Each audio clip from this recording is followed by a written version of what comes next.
వంగమర్తిని రాసిస్తా అని చెప్పలే, మిల్లలతో కుమ్మక్కై వాళ్ళని జైల్లో పంపించి మేము బయట తిరుగుతా అని చెప్పలే. ఇది చరిత్ర కాదా అని సందర్భంగా గుర్తు చేస్తున్నా. అటువంటి దొంగల యొక్క సమూహం బీఆర్ఎస్ పార్టీ నిన్న వచ్చి ఇక శీతల భజన చేస్తున్నారు. ఇక ఒకరి మీద ఒకరు పోటీగా తెల్లారితోరకే మేము అధికారుల కోసమని. నా బొంగు కూడా రాదు. ఈ సందర్భంగా మనవి చేస్తున్నా, మీ బొంగుల రాష్ట్ర సమితి తెలంగాణలో అధికారం వచ్చే సమస్య లేదు.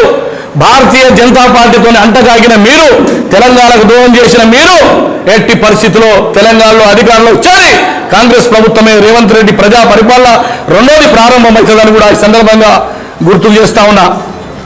చివరిగా ఒక్క మాట, బీఆర్ఎస్లో నికార్సుగా పనిచేసినటువంటి నా సోదరులు తప్ప, తెలంగాణకు పనిచేసినటువంటి వాళ్ళు తప్ప 90% ఉన్నటువంటి దోపిడి దొంగల కోసం మరోసారి బీఆర్ఎస్ పార్టీ రావాలని కోరుకుంటున్నారా? తెలంగాణకు ద్రోహం చేసినటువంటి కేసీఆర్ని మళ్ళీ రావాలని కోరుకుంటున్నారా? దేనికోసం కోరుకుంటారు? ఈ తెలంగాణ ప్రజలు ఏమంటారు? మళ్ళీ రావాలి మళ్ళీ రావాలి అంటున్నారు. ఆ చక్కదనం దేనికి?